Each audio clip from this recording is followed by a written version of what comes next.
Good morning, dear children. Welcome back. In today's session, we are going to learn Class 7, Chapter 5 in your computer science book, Photoshop Part 2. Come, children, let us learn. Before going into today's session, let us have a recap of what we learned in the last session. Children, we learned that graphics are visual images or designs.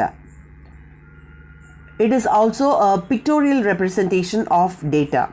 It could be photograph, symbols, geometric designs, or engineering drawings. And graphics often combine text, illustration, and color. A graphic design may consist of creation of brochures, flyers, posters, website, or even a book. There are two types of graphics. They are raster graphics, which are digital images created or captured, for example, by scanning in a photo, and vector graphics, which are computer graphic images that are defined in terms of points on a Cartesian plane. Raster graphic editor programs are programs that allow the users to create and edit images interactively on the computer screen and save them in any one of the many raster graphic formats like bitmap, JPEG, PNG, or even animations, small animations like GIF. We learned that Adobe Photoshop is a raster graphic editor developed and published by Adobe Inc. It is used by web designers, graphic designers, print designers, photographers, and so on. It was developed by Thomas Knoll in 1987. The current version of Photoshop is 2021, that is version 22.0.1. The toolbox in the Photoshop consists of selection tools, alteration tools, drawing and selection tools, assisting tools, and color boxes and modes. Children, the various selection tools are Marquee tool, Move tool, Lasso tool, Polygon tools, Magnetic lasso, Magic wand, Crop tool, and Slice tool. Children, the Marquee tool makes rectangular, elliptical, single row or single column selections.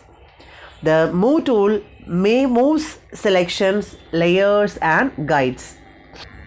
The Lasso tool makes freehand, polygonal, straight edged, and magnetic snap to selections. The Magic wand tool selects similarly colored areas, that is, with the same fill color, stroke weight, stroke color, opacity, or blending mode. You can specify the color range or tolerance, and you can control what the Magic wand tool selects. There's the Crop tool trims the image, that is, it cuts parts of an image. The Slice tool is used to cut images into slices which can be exported to a web page. That is, it is used to create slices, and you can have an image and you can slice it into different parts, and you can upload it in a website, and you can do different manipulations, like once you click on a part of an image, a particular document opens up, and so on. All those things can be done by using Photoshop Slice tool.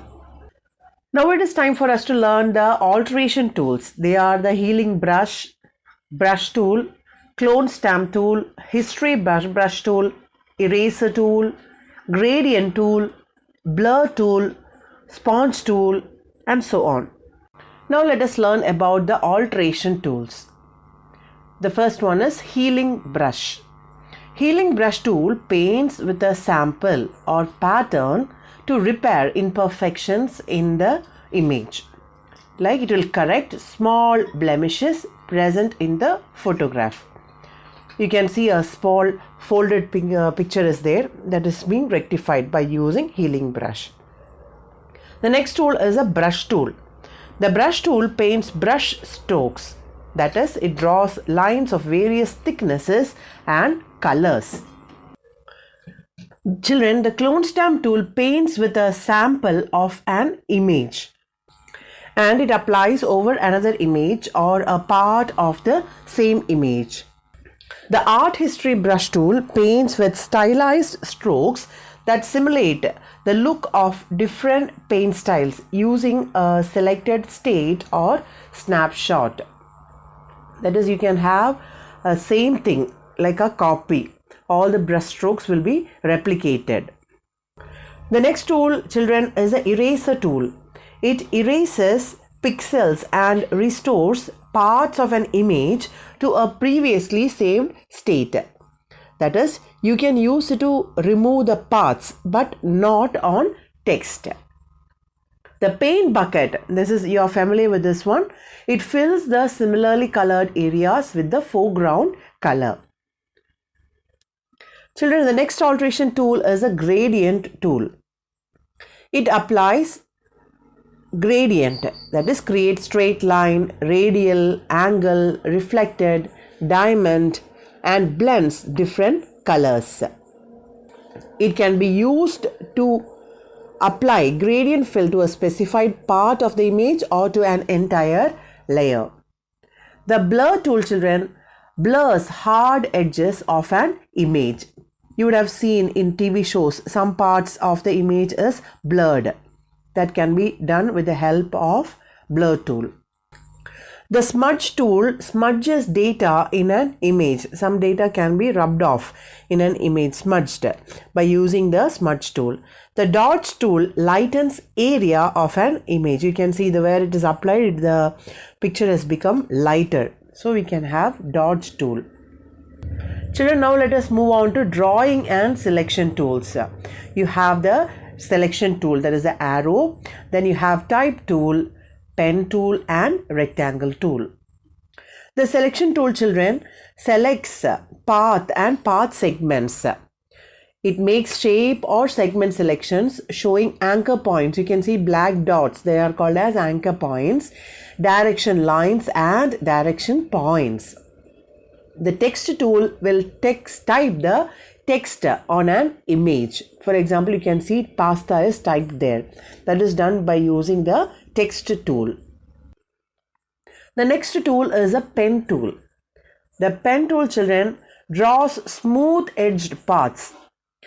You can see the lines of the handle of that pot there. Smooth edged it is, isn't it? You can just trace it down. The next one is a custom shape tool, makes customized shapes selected from a custom shape list. You can create shapes which is customized. Now let us see the various assisting tools. They are notes tool, eyedropper tool, hand tool, and zoom tool or magnifying glass. Children, the notes tool or the annotation tool makes notes and audio annotations that can be attached to an image. That is, it serves as common feature, usually used for electronic text edits. The eyedropper tool samples colors in an image. That is, same thing you have worked with in paint. You can pick a color picker, we say. Same thing is that of an eyedropper. It will sample the colors. That is, take sample colors from colors on the page and display them on the color box. You can pick the exact color. The next tool is the hand tool. The hand tool is used to move an image within its window. That is, you can move around within the image. And the magnifying glass or the zoom tool magnifies and reduces the view of an image in the window. Children, having learned about the various tools in the toolbox, like the selection tools, which has marquee, move tool, lasso, polygon, magnetic lasso, magic wand, crop, slice, alteration tools like healing brush, clown stamp, history tool, erase tool, paint bucket, gradient, blur, dodge, drawing and selection tools like the type tool, pen tool, and rectangle tool, assisting tools like notes, eyedropper, hand, magnifying glass. It is time for us to learn about the palettes. Dear children, palettes are used to monitor and modify images. So in order to monitor as well as modify the image, we are using the palettes. Usually the palettes are stacked together in groups. You can find them stacked together in groups. Different groups they can be found. The visible ones, the one which are prominently visible are the navigator palette, color palette, history palette and layer palette. Let us learn about each of them. The first of the visible palettes is a navigator. The navigator palette allows you to resize and move around within the image. You can resize the image and move around within the image. You can drag the slider. You can see the slider. Click on the zoom in and zoom out or specify the percentage to navigate in the image. The next one is color palette. Color palette has three options, dear children. They are color, swatches and styles. The color palette displays the current foreground and background colors of RGB values, that is red, green and blue of these colors. You can use the sliders that is given there to change the foreground and background colors in different color modes. You can choose a color from the spectrum of colors displayed in the color ramp at the bottom of the palette. In the swatches palette, you can choose a foreground or background color or add a customized color to the library. This also is somewhat a similar tool we are using in Paint. The styles palette allows you to view, select and apply preset layer styles. By default, a preset style replaces the current layer style. You can use the styles in the palette or add your own using Create New Style icon. The history palette. The history palette stores and displays each action performed, allowing you to jump to any recent stage of the image alteration. The alteration should be created during the current working session. After saving or closing the document, the history palette clears all the contents. Each time you apply a change to an image, the new state of that image is added to the palette. The history palette can store up to 20 stages. However, you can always go back to the first stage, for example, opening the document. It is important to know that once you click on any of the previous stages, all the changes that were made after it will be lost. The next one is the layer palette, children. Layer palette is used to control the layers of an image. Layers let you organize your work into distinct levels that can be edited and viewed as individual unit. Creating multiple layers lets you easily control how your work is printed, displayed or edited. The eye symbol shows that the selected layer is visible. You can click it on or off to see or hide a layer. Then you have layer docking options, layer blending, fill, opacity, layer lock, layer options, menu, link, etc. You can press Shift plus Tab to show or hide toolbars and palettes. Dear children, now let us move on to color boxes and modes. There are two types of color boxes. One is upper color selection box and lower color selection box. The foreground color is the upper color and it is the one which is currently active. The background color is the lower box and represent an inactive color. So you can change the foreground color by clicking on the upper color. To change the background color, click on the lower color selection. To reverse, click on switch colors icon, that is the arrow. To restore the default foreground and background colors, click the default colors. That is a small black and white box in the toolbox. Dear children, if you are using gradient tool, the currently selected foreground and background colors will be the default colors of the gradient. Gradient is like combination of two colors. Next is the different modes.